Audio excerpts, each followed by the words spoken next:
Shalom, selamat pagi Bapak Ibu yang terkasih dalam Tuhan kita Yesus Kristus. Selamat datang dalam 1 jam bersama renungan harian pagi ini.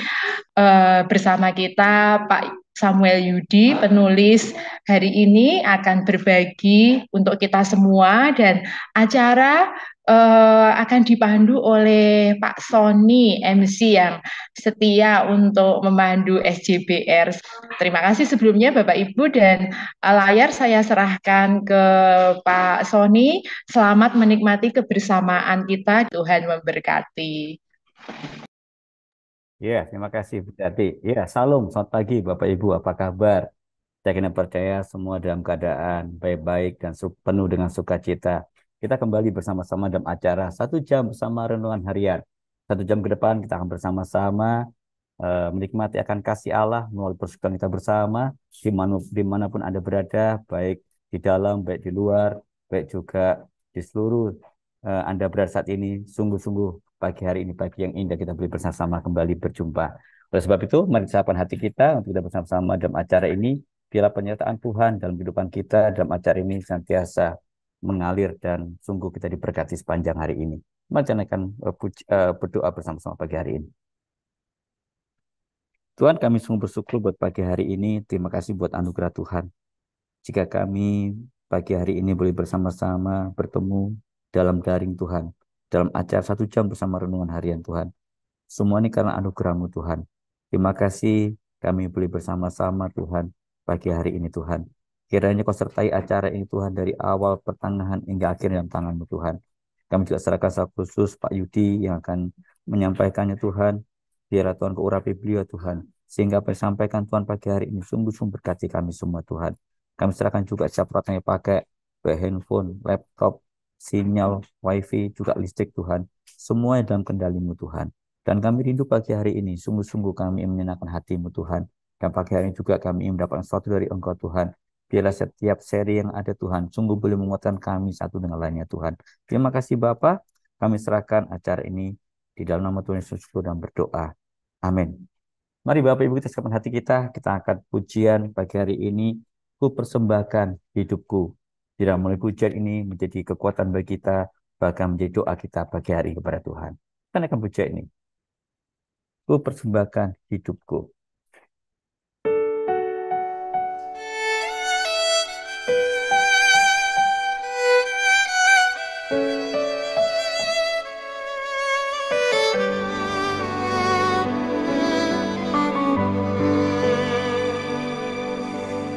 Ini aku, semua milikku, ku serahkan padamu Tuhan. Penyesalan dan kebanggaan, suka dan duka, semua ku serahkan. Yang telah lalu, yang akan datang, hasrat dan harapan yang terbayang, masa depan dan rencanaku, semua ku serahkan dalam tangan-Mu.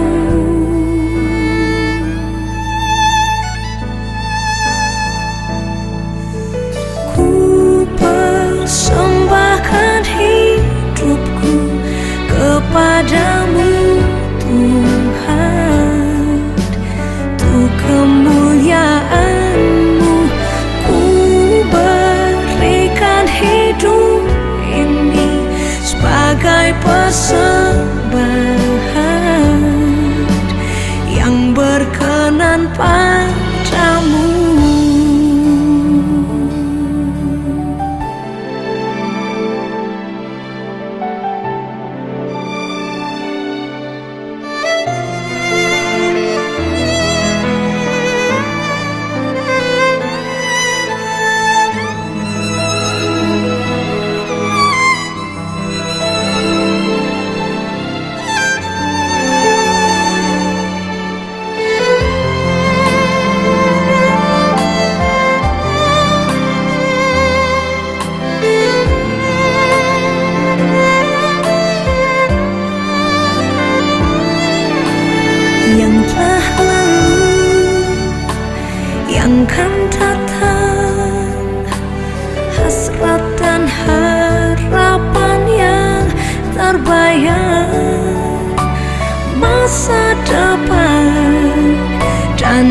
rencanaku, semua ku serahkan dalam tanganmu.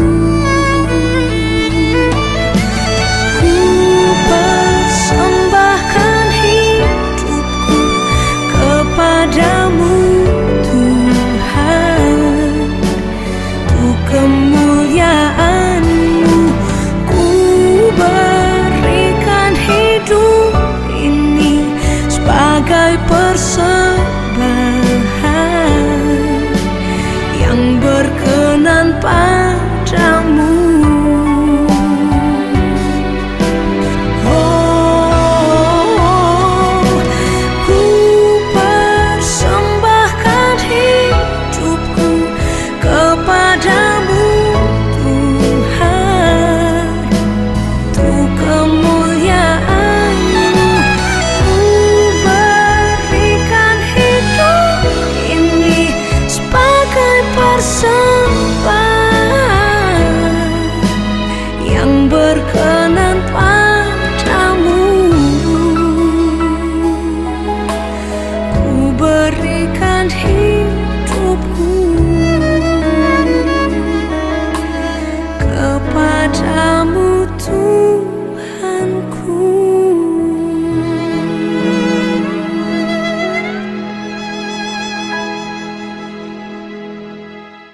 Ya, aku persembahkan hidupku yang berkenan di hadapan Tuhan. Biarlah setiap pribadi kita, kalau kita mempersembahkan kehidupan yang terbaik kepada Tuhan, sebab Allah lebih dahulu memberikan terbaik untuk kita. Sebab itu pagi hari ini kita bersyukur sampai hari ini kita ada menikmati anugerah Tuhan. Sebab itu Bapak Ibu, mari kita akan bersama-sama menyimak audio renungan pada pagi hari ini, dan biarlah kita belum menyimak dengan sesama. Kita akan bersama-sama menyimak renungan hari ini.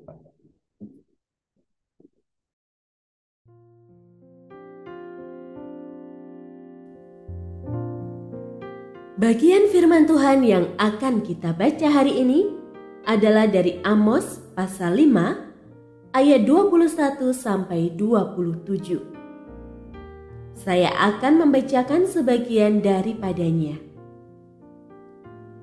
Aku membenci, aku menghinakan perayaanmu, dan aku tidak senang kepada perkumpulan rayamu. Sungguh, apabila kamu mempersembahkan kepadaku korban-korban bakaran dan korban-korban sajianmu, aku tidak suka. Dan korban keselamatanmu berupa ternak yang tambun, aku tidak mau pandang. Jauhkanlah daripadaku keramaian nyanyian-nyanyianmu. Lagu gambusmu tidak mau aku dengar. Tetapi biarlah keadilan bergulung-gulung seperti air, dan kebenaran seperti sungai yang selalu mengalir. Pendengar yang mengasihi Tuhan, ayat yang kita renungkan secara khusus hari ini adalah dari Amos pasal 5 ayat 24. Tetapi biarlah keadilan bergulung-gulung seperti air, dan kebenaran seperti sungai yang selalu mengalir. Renungan hari ini berjudul Yang Dikenan Tuhan. Ketika motivasi hati seseorang telah menyimpang, maka seindah apapun ibadah yang dilakukan tidak lagi dikenan Tuhan. Sebagian orang merasa bahwa dengan membawa banyak kurban persembahan, ingar-bingarnya musik pujian, atau megahnya perayaan, itu semua akan membuat hati Tuhan berkenan memberkati mereka. Kegiatan ibadah dikemas sedemikian indah, namun tujuannya bukan lagi untuk menghormati Tuhan. Sebaliknya, demi mencari keuntungan pribadi. Di balik bentuk-bentuk kegiatan agamawi, beberapa orang sedang memungkiri hatinya di hadapan Tuhan. Betapa hati Tuhan meratap menyaksikan ibadah yang dilakukan umat Israel. Melalui Nabi Amos, Tuhan menyatakan betapa benci hatinya terhadap semua perayaan mereka. Tuhan pun tidak menyukai sebaik apapun kurban persembahan mereka. Mengapa? Karena hati mereka telah menyimpang dari Tuhan. Hati mereka sesungguhnya jauh dari Tuhan. Ibadah yang mereka lakukan hanyalah kegiatan agamawi tanpa kasih. Secara fisik mereka beribadah, tetapi di sisi lain mereka berlaku tidak adil, menindas sesama, dan melakukan penyembahan berhala. Itu sebabnya Tuhan mengingatkan, tetapi biarlah keadilan bergulung-gulung seperti air dan kebenaran seperti sungai yang selalu mengalir. Ibadah yang menyukakan Tuhan tidaklah ditentukan semegah atau sebanyak apa persembahan yang kita berikan. Tanpa didasari hati yang mengasihinya, semua sia-sia. Ibadah yang dikenannya adalah ketika kita mempersembahkan hidup kita untuk mengasihi Tuhan, melakukan keadilan dan kebenaran, dan tidak menindas sesama. Ketika kita menyelaraskan hidup sesuai dengan perintah Tuhan, itulah ibadah yang dikenannya. Sebab aku menyukai kasih setia dan bukan korban sembelihan, dan menyukai pengenalan akan Allah lebih daripada korban-korban bakaran. Iya, ternyata Bapak Ibu pagi hari ini sudah membaca, bahkan juga sudah merenungkan, bahkan melakukan otot dari pagi. Dan saya kira begitu banyak Anda dapatkan pagi hari ini. Dan pagi hari ini telah bersama-sama kembali ya mengupas apa yang terus oleh penulisnya latar belakanginya. Juga pagi hari ini telah hadir di tengah kita penulisnya langsung, yaitu Bapak Samuel Budi Susanto. Apa kabar Pak Samuel? Pagi. Kabar baik Pak Sony, selamat pagi Bapak Ibu semua. Iya, puji Tuhan. Ya, ini begitu banyak kegiatan, begitu banyak kemeriahan, begitu banyak juga perayaan-perayaan ya. Seperti tadi di artikel juga perayaan, ibadah-ibadah. Ya, dan kita akan percaya bahwa pagi hari ini pun kita juga merasa bersyukur pada Tuhan kalau kita boleh bersama-sama kembali, yaitu dalam acara 1 jam bersama renungan harian. Ya, Pak Samuel, silakan Bapak untuk langsung. Ya, baik, terima kasih Pak Sony dan juga tim pelayanan Juria yang sudah memberi kesempatan kepada saya pagi hari ini untuk sedikit men-sharingkan gitu ya latar belakang dari penulisan renungan yang saya tulis pada pagi hari ini. Dan tadinya sih saya juga berpikir gitu ya, kenapa redaksi renungan harian itu kok menempatkan naskah yang saya tulis ini tepatnya di pertengahan di bulan Desember, masa-masa menjelang Natal itu ya. Dan itu kan masa-masa di tengah-tengah kesibukan begitu banyak gereja yang mempersiapkan segala sesuatu untuk bersama-sama merayakan perayaan Natal gitu ya.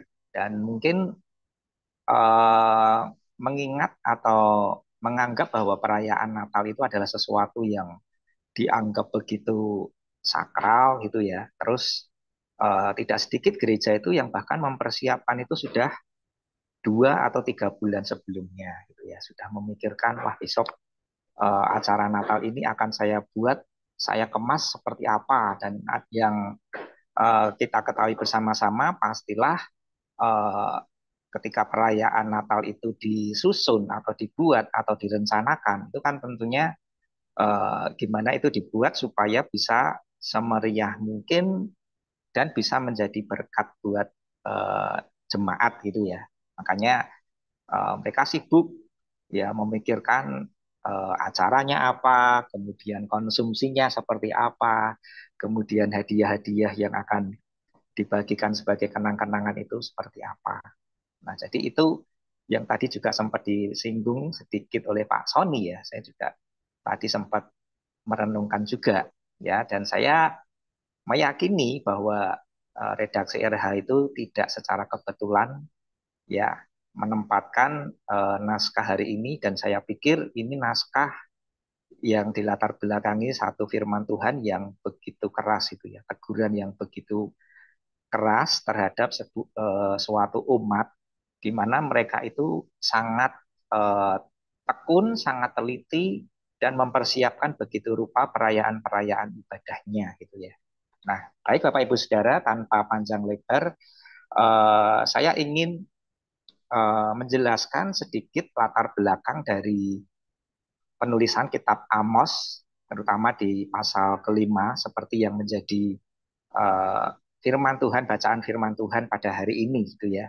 Nah, Bapak Ibu, kitab Amos ini ditulis oleh seorang peternak domba dan pemetik pohon ara dari kota kecil, yaitu Tekoa, bernama Amos, gitu ya. Dan bisa dibilang bahwa dia ini adalah seorang oposisi, maksudnya dia adalah seorang yang begitu berani melawan terhadap kondisi bangsa Israel pada waktu itu. Dan dia adalah seorang nabi yang diutus Allah untuk melayani ketika masa pemerintahan Raja Yerobeam. Ya, dan Amos ini melakukan pelayanannya di Israel bagian utara, ya tepatnya itu di tempat Yerobeam berkuasa gitu ya. Nah, kemudian Israel ini kita tahu adalah bangsa yang dipilih oleh Allah secara langsung untuk menjadi berkat di antara bangsa-bangsa. Dan tentunya sebagai bangsa yang mengaku umat pilihan Allah, ya mereka berusaha membangun relasi dengan Tuhan melalui ibadah-ibadah yang mereka lakukan gitu ya.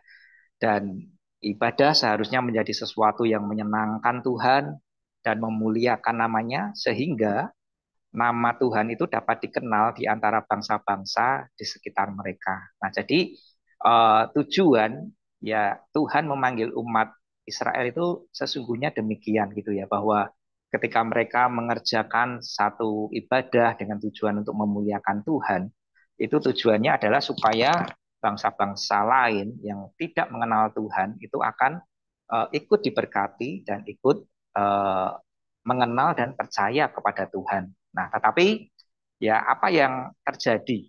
Ya, kalau kita membaca di bagian ini, ya secara mengejutkan itu Tuhan justru berfirman, ya, aku membenci, aku menghinakan perayaanmu, dan aku tidak senang kepada perkumpulan rayamu. Nah, ternyata di sini Alkitab itu begitu gamblang menjelaskan bahwa Allah telah menolak ibadah dan penyembahan bangsa Israel. Dan kalau kita memikirkan ya, mengapa kok Tuhan mengucapkan kata-kata yang seperti ini gitu. Kenapa Tuhan menolak dan dia begitu membenci ibadah yang dilakukan oleh umat Israel gitu ya. Nah, kalau kita telaah lebih awal, kalau kita mau membaca mulai di pasal-pasal pertama, nah di situ kita akan menemukan sedikit penjelasan atau tentang latar belakangnya ya, tentang apa sebenarnya kondisi atau kehidupan bangsa Israel pada waktu itu gitu ya. Nah, kondisi Israel pada waktu itu sebenarnya sedang mengalami satu keterpurukan. Keadilan sosial tidak terdapat di dalam kehidupan bangsa itu. Nah, secara keseluruhan kitab ini ditulis untuk mengkritik kondisi Israel yang tidak berpihak kepada rakyat jelata. Nah, pada masa itu yang berkuasa itu adalah orang-orang yang punya uang, orang-orang kaya, pedagang-pedagang besar, para lintah darat, yang membuat kelompok petani yang pada waktu itu merupakan satu kelompok mayoritas itu justru merasakan penderitaan. Dan para petani itu tidak diperhatikan, mereka ditindas sehingga tidak mampu mengembangkan usaha maupun pekerjaan mereka. Nah, dengan demikian Amos sesungguhnya sedang berusaha melawan praktek-praktek kapitalisme ini yang saat itu sedang terjadi di tengah-tengah bangsanya. Ya, Amos dengan berani itu dia mengkritik mereka, para penindas yang merupakan orang-orang kaya yang mapan, kemudian perempuan-perempuan kaya, pedagang yang tidak jujur, penguasa yang berlaku korup, dan juga para hakim yang pada waktu itu tidak bertindak dengan adil. Bahkan para imam-imam pun mereka sudah melenceng dari tugas mereka, dan ada begitu banyak para imam itu melakukan hal-hal yang menyimpang dari kebenaran firman Tuhan. Nah, Bapak Ibu Saudaraku yang dikasihi oleh Tuhan, ketika saya mempelajari, kemudian ketika saya merenungkan tentang latar belakang ini, tentang fakta-fakta yang sudah terjadi dan ditulis di dalam kitab Amos itu, semua fakta itu menunjukkan bahwa kehidupan bangsa Israel tidak menunjukkan kehidupan sebagai umat Allah. Dan saya menemukan jawaban dari pertanyaan saya tadi ya, bahwa mengapa Tuhan membenci dan menolak ibadah bangsa Israel? Karena kehidupan mereka tidak menunjukkan keadilan dan kebenaran. Secara lahiriah, mereka bisa mengangkat tangan, mereka menyanyi dan memuji Tuhan. Tetapi hidup mereka itu jauh dari rasa keadilan dan kebenaran. Nah, bagi Allah yang penting itu bukanlah rutinitas mereka beribadah gitu ya. Bukan korban-korban bakaran dan bukan korban sajian yang mereka persembahkan. Bukan domba gemuk tanpa cacat.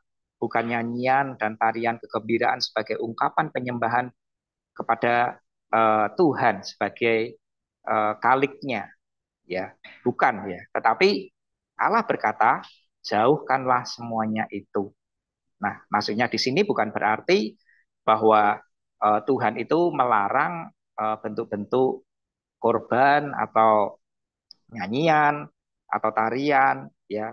Bukan berarti Tuhan memandang itu bukan sesuatu hal yang penting, ya. Itu semua perlu dan penting. Tetapi jika itu semua tidak dilakukan di hadapan Allah dengan tidak disertai dengan hidup yang benar dan adil, maka semuanya itu hanya menjadi sebuah kesia-siaan. Dan Tuhan berkata, aku membenci, aku menghinakan semuanya itu. Nah, jika demikian, untuk apa semua ritual ibadah yang kita lakukan? Ya, ternyata bagi Allah, hidup dalam kebenaran dan menyatakan keadilan bagi sesama itu jauh lebih penting dari hanya sekedar rutinitas ibadah yang selama ini kita lakukan. Itu sebabnya hari ini Tuhan mengingatkan setiap kita melalui nas yang kita baca di dalam Amos pasal 5 ayat ke-24 yang mengatakan, biarlah keadilan bergulung-gulung seperti air dan kebenaran seperti sungai yang selalu mengalir. Nah, kata keadilan dan kebenaran yang dipakai di sini menyatakan bahwa Allah menginginkan keadilan dan kebenaran agar dapat diperlihatkan di dalam kehidupan kita sebagai umat Allah. Biarlah kehidupan yang menyatakan keadilan dan kebenaran sungguh nyata di dalam kehidupan umat Allah sehari-hari. Nah, jujur Bapak Ibu Saudara yang dikasih oleh Tuhan, bahwa ketika saya membaca bagian firman Tuhan pada hari ini, secara pribadi saya tidak hanya ditegur ya, karena ayat-ayat firman Tuhan ini sekaligus menjadi pengingat di dalam kehidupan saya, mengevaluasi tahun-tahun yang sudah saya jalani selama ini. Dan mungkin selama ini saya bisa beribadah setiap minggu di gereja, kemudian saya melayani, kemudian ditunjuk di dalam banyak bagian menjadi komisi ini, komisi itu, komisi sekolah minggu, remaja, pemuda. Itu yang saya selama ini lakukan. Bahkan setiap minggu itu kadangkala harus ditunjuk untuk menjadi seorang pemimpin pujian gitu ya. Nah, itu adalah bentuk-bentuk rutinitas yang selama ini saya lakukan sebagai bentuk ibadah atau pelayanan saya kepada Tuhan. Dan mungkin saya pikir bahwa dengan melakukan semua kegiatan itu, kegiatan-kegiatan agamawi seperti itu, saya berpikir bahwa itu sudah cukup bagi saya, bahwa saya ini sudah menyenangkan dan menyukakan hati Tuhan. Tetapi ketika membaca firman Tuhan hari ini, ya satu teguran yang keras datang kepada saya secara pribadi, ya saya sangat terkejut gitu ya. Bagaimana seandainya Tuhan justru berkata kepada saya gitu ya. Aku membenci apapun yang sudah kamu lakukan. Ya, aku sangat tidak menyukai segala bentuk pelayananmu, perayaan-perayaanmu, ya ibadah-ibadah yang kamu lakukan. Dan mungkin dalam hati saya berpikir, ya kenapa Tuhan? Ya bukankah saya sudah melakukan itu dan itu menyenangkan gitu ya buat engkau gitu ya. Nah, tapi ketika Tuhan mengatakan bahwa mungkin kamu melakukan semuanya itu, tetapi aku tidak menemukan keadilan, kebenaran yang engkau lakukan. Secara lahiriah kamu melakukan kegiatan ibadah, tetapi kamu melakukan satu hal yang penting, yaitu mungkin kamu menindas sesamamu, kamu tidak berlaku adil kepada sesamamu, kamu tidak perhatian, kamu tidak peduli dengan eh, penderitaan yang dialami oleh orang-orang sekitarmu.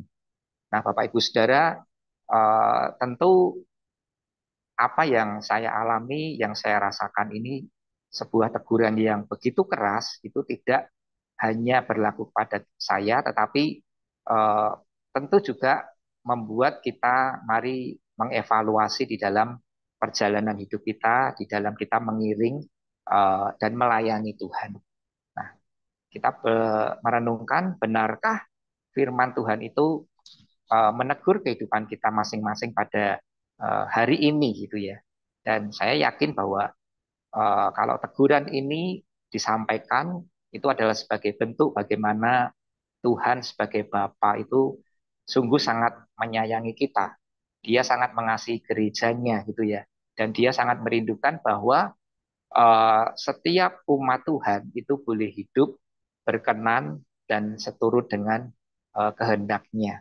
Ya, mereka kita boleh melakukan setiap aktivitas pelayanan, perayaan-perayaan ibadah yang kita lakukan, tetapi kiranya itu dibarengi dengan kebenaran, keadilan yang juga terjadi di dalam kehidupan kita. Kiranya itu mengalir terus-menerus seperti air, ya kiranya itu juga terus bergulung-gulung, artinya itu harus menjadi gaya hidup kita sehari-hari dan terus kita lakukan di dalam sepanjang perjalanan hidup kita ketika kita melayani Tuhan. Nah, baik Bapak Ibu Saudaraku yang dikasihi oleh Tuhan, sebagai penutup saya ingin menyampaikan uh, apa yang pernah ditulis atau diucapkan oleh seorang penulis yang tentu kita kenal yang bernama Rick Warren gitu ya.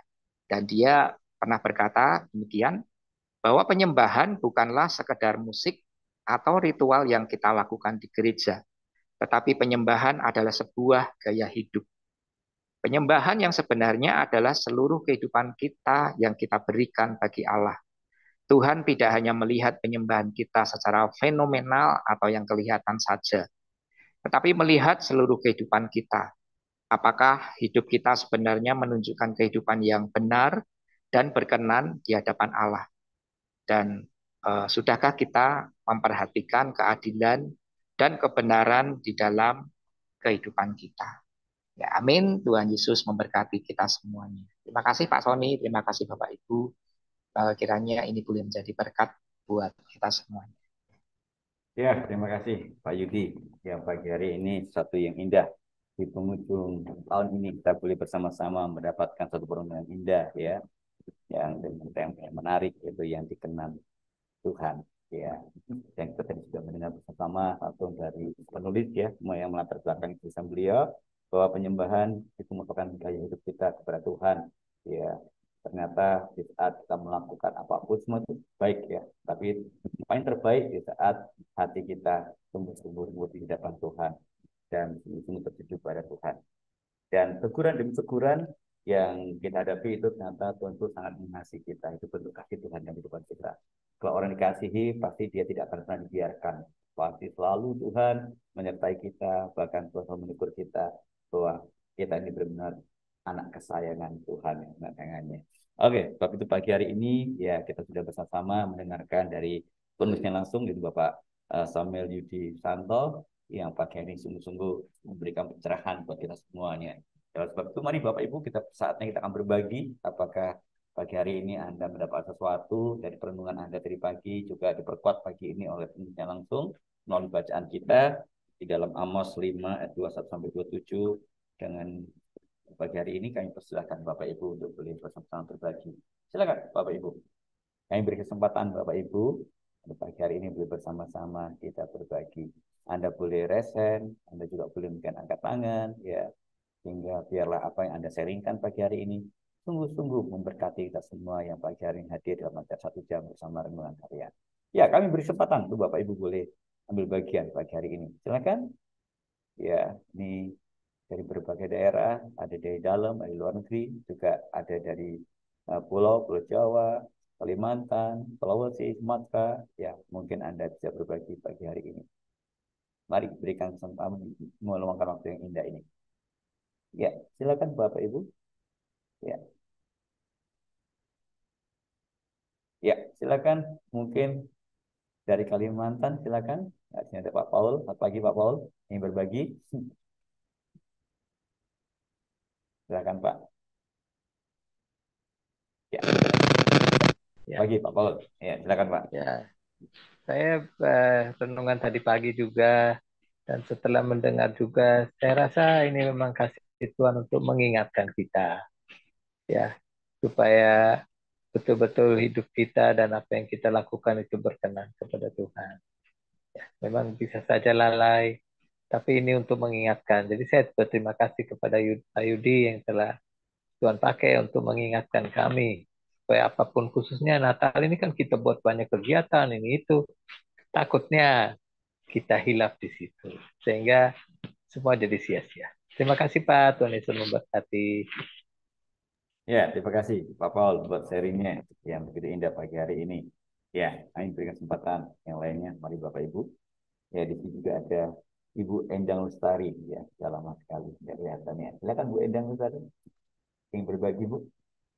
Iya, Silakan Bu. terima kasih Pak Sony kesempatan yang diberikan kepada saya. Terima kasih Pak Yudi untuk sharingnya pagi hari ini. Semakin menguatkan, mengingatkan gitu ya. Karena firman kan selalu arahnya seperti dua mata pedang menusuk ke saya sendiri juga untuk orang lain gitu. Eh, Benar sekali yang disampaikan Pak Yudi tadi dan ini menguatkan dan semakin apa ya membuat kami bersemangat untuk mengingatkan teman-teman jemaat di tempat kami bergereja. Ya, karena eh, sudah bukan menjadi rahasia umum lagi bahwa Natal adalah perayaan yang dianggap paling besar di dalam keagamaan kita sehingga orang begitu menggebu-gebu mempersiapkan Natal yang wah gitu. Dari tahun ke tahun inginnya Natal itu ya lebih istimewa lagi. Namun sayangnya fokus Natal bukan pada Yesus tetapi pada gemerlap-gemerlap dunia bahkan kehidupan yang hedon dan kita eh, justru terpaku pada kemewahan-kemewahannya itu.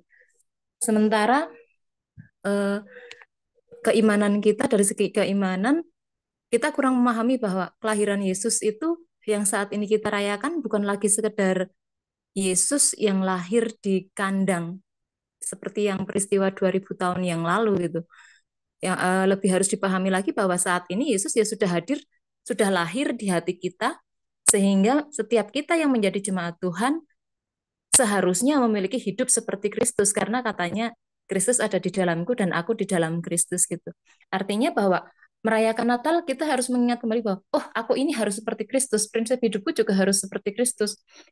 Maka pesan-pesan yang kami sampaikan kepada jemaat dalam mempersiapkan rangkaian kegiatan Natal juga sejak awal pembentukan kepanitiaan kami menyampaikan begini juga, jangan sampai fokus Natal ini justru tertuju pada hal-hal yang sebenarnya bukan menjadi fokus utama karena tujuan kita bukan pada makanan yang terenak, termewah atau terwah gitu ya.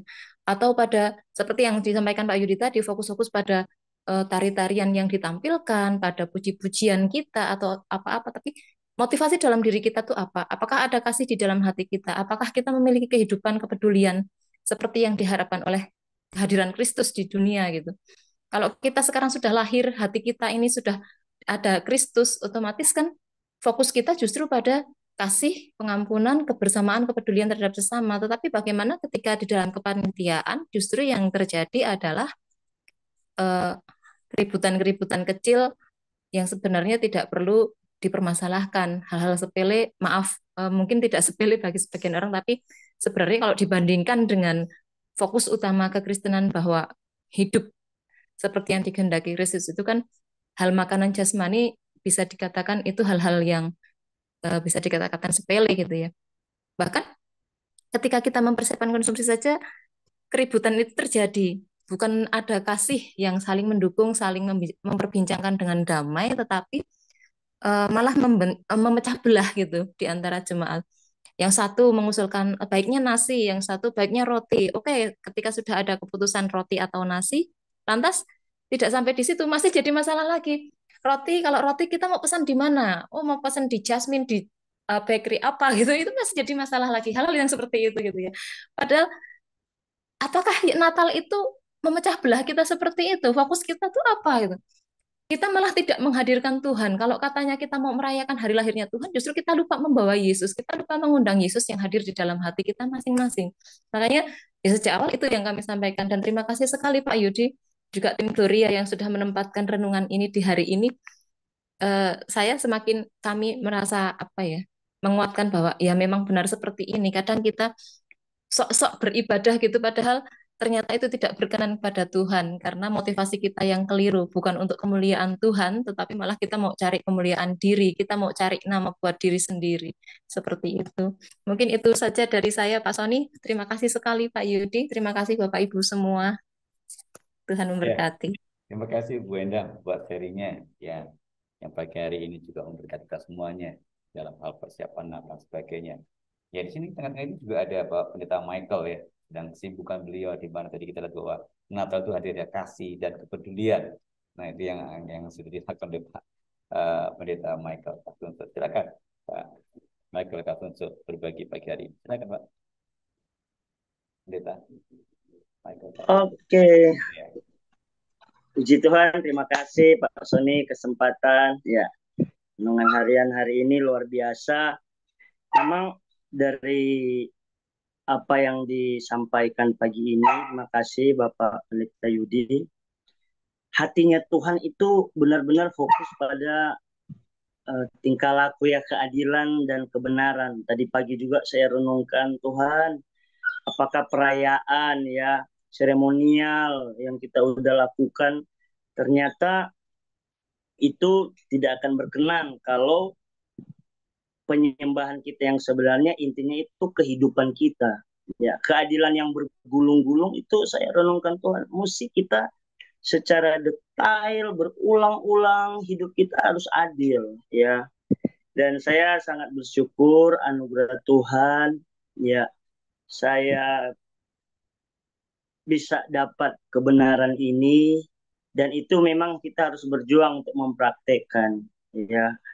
Saya juga semakin mengerti hatinya Tuhan dengan perenungan hari ini.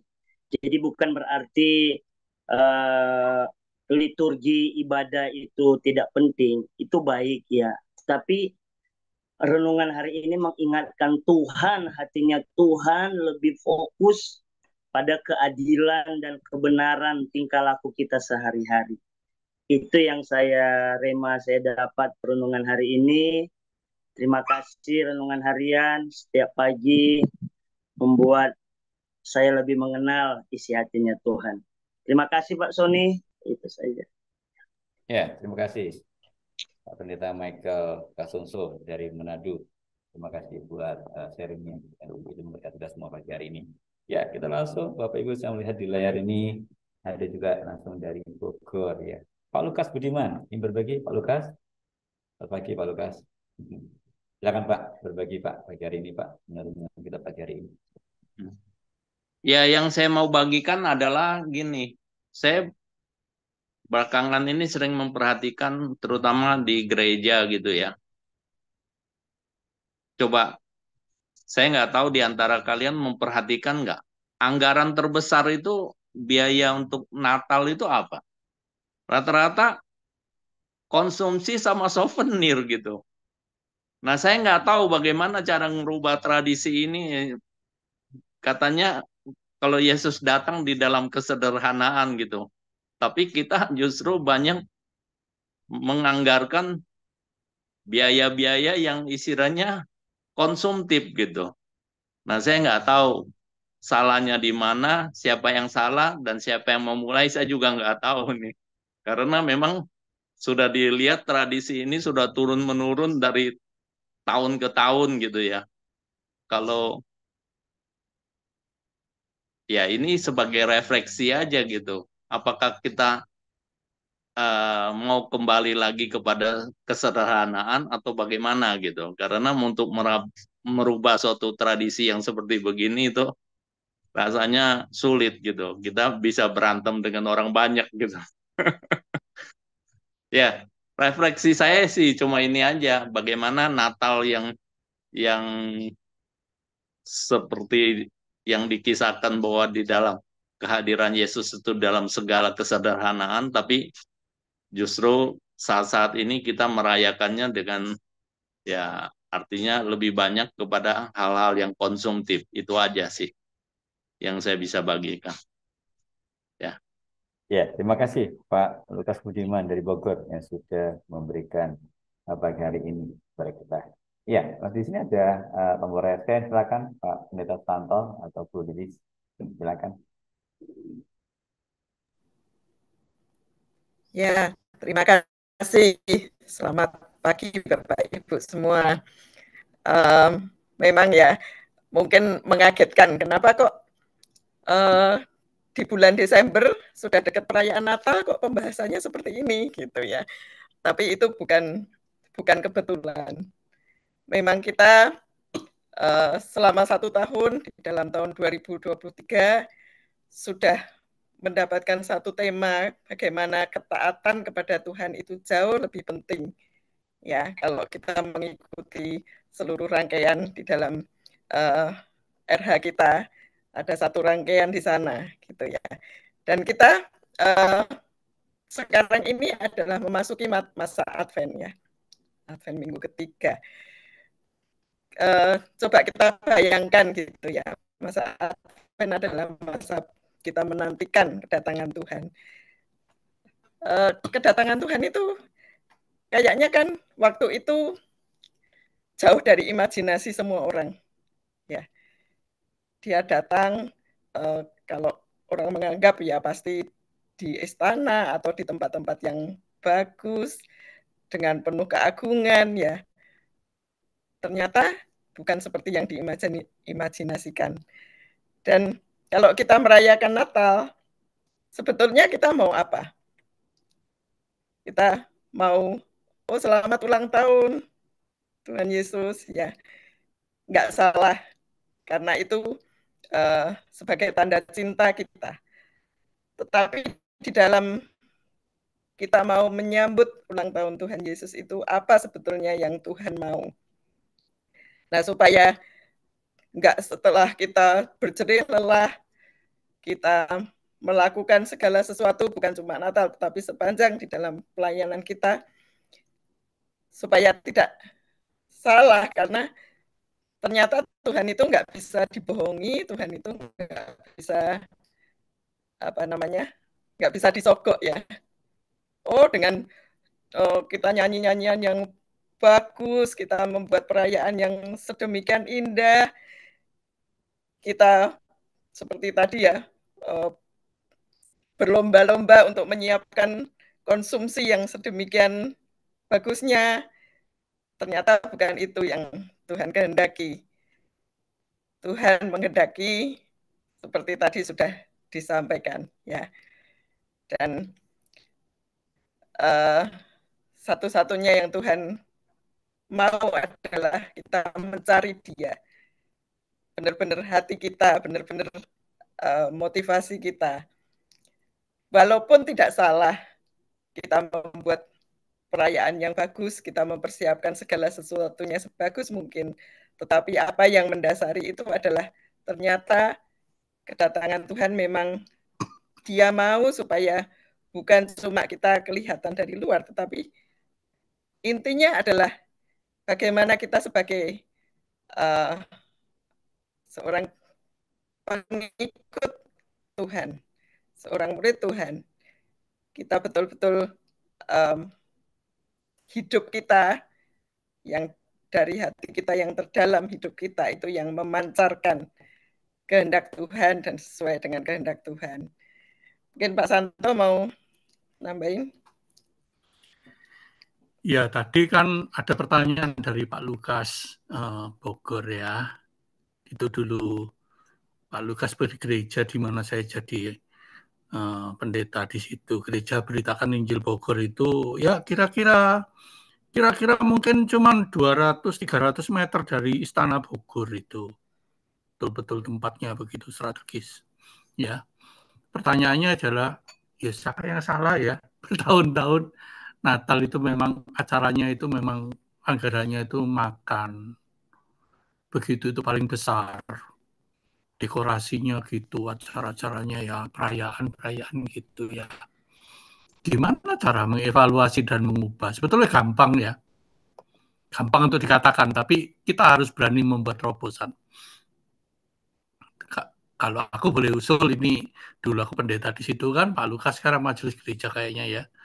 Di dalam rapat majelis saja dievaluasi, lalu dibuat gebrakan gitu. Ayo kita buat Natal tahun depan itu berbeda, betul. Begitu. Nah, aku pernah membuat itu, teman-teman, di gerejaku di Atlanta. Natal di Atlanta ini, aduh dingin banget gitu. Ayo kita buat gebrakan yuk gitu. Sekarang kita makannya dikurangi, nggak berhenti 100%. Karena itu salah satu yang menarik pengunjung datang ya. Ayo kita kurangi, kita ubah, buat sup panas ya. Sup ada 2 macam gitu. Terus dibagikan ke para homeless. Cari homeless, waduh gempar mereka. Bingung, nggak biasa ngampiri homeless lah, nanti gimana? Nggak cuma sekedar memberi makan, tapi ceritakan Natal adalah Allah menyapa kita termasuk homeless, mencintai mereka. Nah, mulai tak sebar ya, pagi gitu, siang sih, ajak ke park ya. Park itu kayak alun-alun di sini gitu ya. Wah, di situ banyak homeless gitu. Kadang-kadang ya homeless di Amerika itu ya sedok gengsian gitu.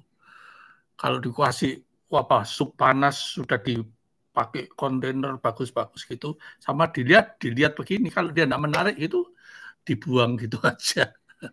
Tapi waktu itu disambut ya karena supnya itu betul-betul panas, dibawa pakai mobil gitu, dibagi di dalam mobil, terus disebar. Berapa yuk kita yang ikut gitu ya.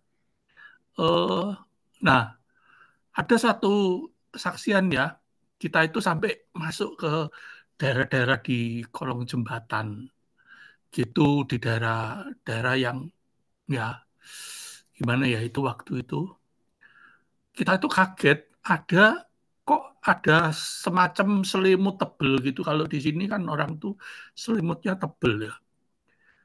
Lalu ini pasti homeless gitu. Kita cari homeless itu, ternyata dia dulu pada waktu Natal sebelumnya itu, karena ini sudah kedua kali ya Natal sebelumnya itu, dia itu yang ngumpulkan teman-temannya gitu loh. Tapi sekarang ini kita cari nggak ada. Ternyata dia sedang tertidur di situ, kedinginan. Gitu kita buka selimutnya itu tidur di atas es ya. Jadi beku gitu ya, di atas itu sambil menggigil gitu. Namanya Mike, hey Mike, Merry Christmas gitu. Terus kita katakan ini ada sup panas kamu makan gitu ya. Teman-teman kita beri makan sup panas gitu. kita beri selimut, tambahan selimut untuk supaya dia itu bisa tidur di atas selimut gitu. Tapi saya nyesel banget gitu. Ternyata itu hari terakhir Mike ya. Natal berikutnya kita tidak ketemu Mike lagi, dia meninggal di Natal yang sangat beku itu. Tapi saudara-saudara, Natal itu membawa dampak bagi gerejaku. Gerejaku menjadi tersadar, iya ya, kita ini diberkati Tuhan luar biasa. Kita ini dicukupi Tuhan itu luar biasa. Seringkali kita itu kalau ada sedikit kita aja komplain, kok Tuhan begini, kok Tuhan begitu. Padahal ketika tak ajak untuk merayakan Natal, ketemu homeless itu, membagikan roti, membagikan sup panas itu, mereka bisa membayangkan kok hidup kita itu tidak bisa dipenuhi syukur ya gitu. Nah itu yang menggerakkan dan menolong ketika setiap tahun saya datang ke Indonesia untuk penginjilan ke Nias, kadang ke tempatnya Pak Paul Andan dan sebagainya itu ya sampai ke Kalimantan, ke pedalaman-pedalaman. Pernah sampai ke daerah mana namanya Singkawang sana ya, diajak oleh Pak Sony ke pedalaman lewat kebun-kebun sawit itu. Ada sekitar 6-7 orang jemaat saya ikut selalu. Ya, mereka orang-orang profesional yang cukup mapan lah, kaya gitu ya. Tapi setelah pulang itu loh yang penting. Mereka cerita banyak. Apa yang mereka lihat, kehidupan yang mereka datangi, layani. Sehingga mereka mengatakan, kita itu mission trip, bukan kita yang melayani, tapi kita yang dilayani. Mata kita ini loh dibukakan. Nah itu pentingnya teman-teman. Kalau mau mengubah tradisi jemaat itu, ubah sesuatu yang ekstrim. Kalau perlu, ajak ke tempatnya Pak Michael Kosonso itu. Ya, karena tadi aku datang di 3 tempat kebaktian. Pagi itu di gereja gede banget. Itu kira-kira kebaktian itu jemaatnya kalau dihitung gitu kira-kira ya ada 2000-an gitu. Bagus sekali khotbahnya seperti tadi Bu Lilis menyinggung tadi itu ya, imagine, suruh membayangkan gitu. Dan dia intinya itu ya kalau mengikut Yesus itu kan akulah jalan kebenaran dan hidup. Bagaimana hidup kita itu mengikuti hidup Yesus, jalan Yesus. Dan dia mengatakan simpel sekali tapi luar biasa. Jalan Yesus itu adalah jalan kasih. Nah, dari situ aku berkesempatan pergi ke satu gereja yang memberi persembahan lewat Gloria, kita salurkan ke Pak Michael Kosonso, yang lalu dikasih laporan minggu sebelumnya kemarin, karena Natalan Pak Michael membagikan sembako ke para pemulung, ke para orang-orang terpinggirkan itu ya,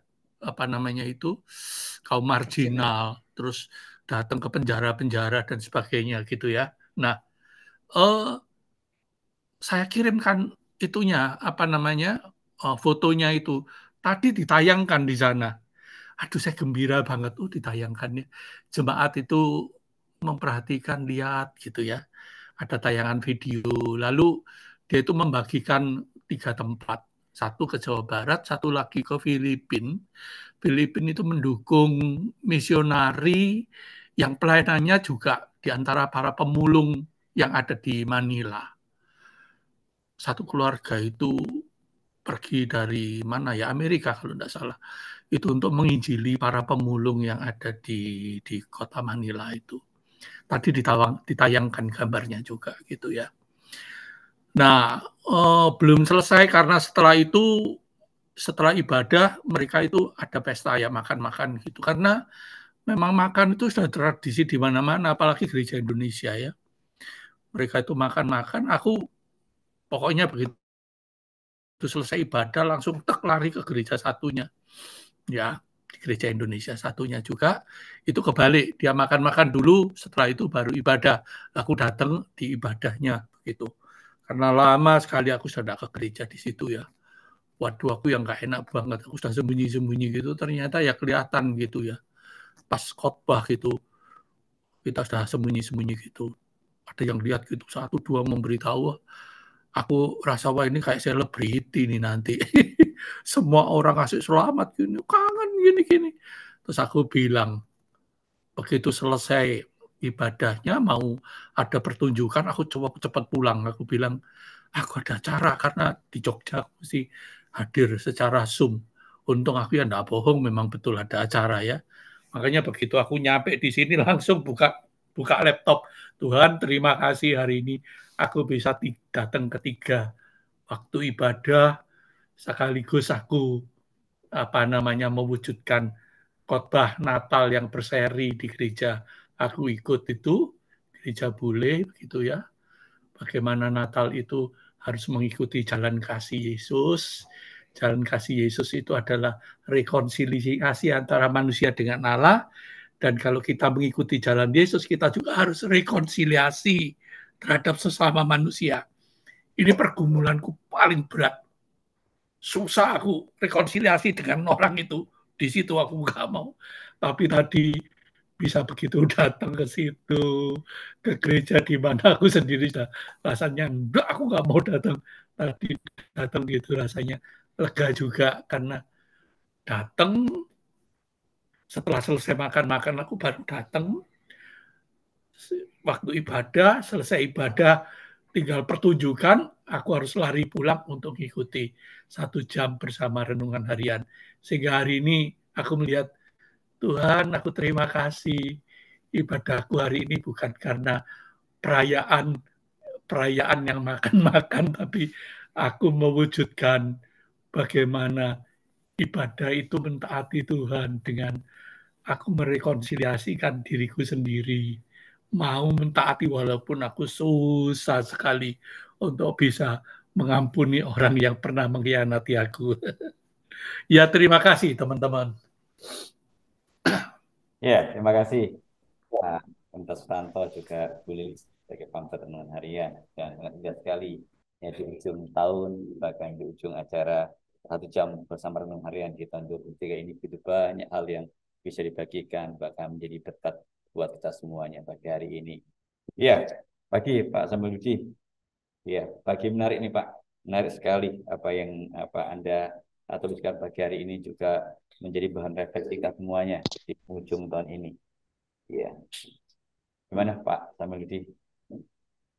Ya, Pak Sony, saya juga mengucapkan banyak terima kasih pada Bapak Ibu semuanya yang tadi juga sudah men-sharingkan sesuatu dari firman Tuhan dan begitu memberkati kita semuanya gitu ya. Dan patut pada pagi hari ini kita bersyukur untuk firman Tuhan yang sudah mengingatkan di dalam setiap kehidupan kita semuanya, utamanya sebagai gereja-gereja Tuhan, sebagai orang-orang yang mengikut dan melayani Tuhan. Ya kiranya tahun-tahun yang akan kita jalani mendatang, ya kita mendasari bahwa segala sesuatu pelayanan kita, ibadah kita kepada Tuhan itu didasari kepada apa yang sudah Tuhan katakan kepada kita. Kiranya keadilan serta kebenaran itu terus mengalir dan terus bergulung-gulung ya terjadi di dalam kehidupan kita, sehingga melalui itu semuanya hidup kita boleh semakin berkenan kepada Tuhan dan hidup kita boleh menjadi berkat bagi sesama yang ada di sekitar kita. Karena kita tahu bahwa di masa-masa mendatang keadaan itu tidak semakin mudah, semakin sulit. Ada begitu banyak jiwa-jiwa yang membutuhkan kehadiran gereja, uluran tangan gereja supaya mereka dapat mengenal kasih Tuhan. Terima kasih Pak Sony, Bapak Ibu semuanya, Tuhan Yesus memberkati. Ya, terima kasih Pak Yudi. Ya, terima kasih Bapak Ibu yang pagi hari ini sudah bersama-sama dalam acara 1 jam bersama renungan harian. Tanpa terasa waktu terus berjalan, dan saya rasa begitu banyak Bapak Ibu yang membagikan. Tapi mohon maaf waktu yang terbatas, sehingga kita akan boleh lain waktu untuk boleh bersama-sama berbagi kembali. Ya, sebagai penutup itu kata bijak pagi hari ini ya, dalam Alkitab Hosea 6:6 dikatakan, Sebab aku menyukai kasih setia dan bukan perselisihan, dan menyukai pengenalan akan Allah lebih daripada korban-korban bakaran. Ya, biarlah sungguh kita mempersembahkan ya korban yang terbaik dalam kehidupan kita kepada Tuhan. Itu sebagai persembahan yang indah dan berkenan di hadapan Tuhan. Ya, maka sebelum kita mengakhiri acara pagi ini, kita naikkan pujian kepada Tuhan. Terima kasih Tuhan. Dan kita bersyukur bahwa acara ini boleh berjalan dengan baik.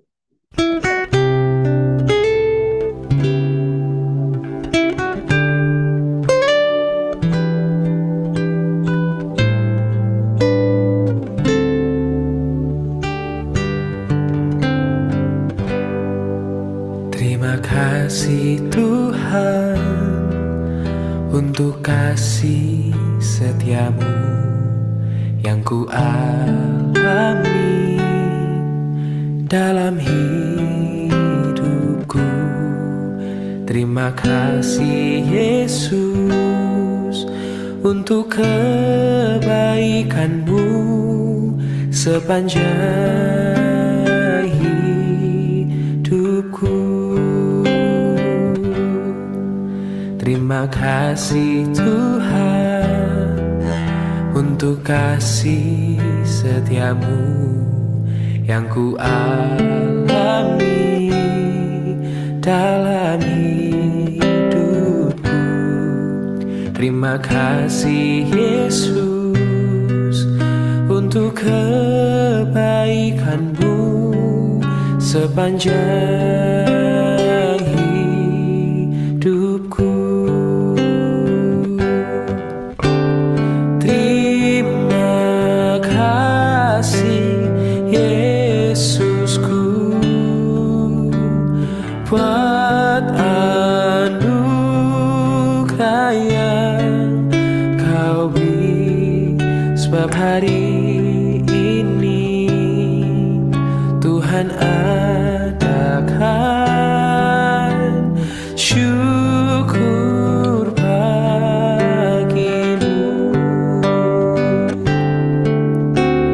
Terima kasih Yesusku buat anugerah yang kau beri, sebab hari ini Tuhan adakan syukur bagimu, sebab hari ini Tuhan adakan syukur bagimu. Oh, sebab hari ini Tuhan adakan syukur bagimu.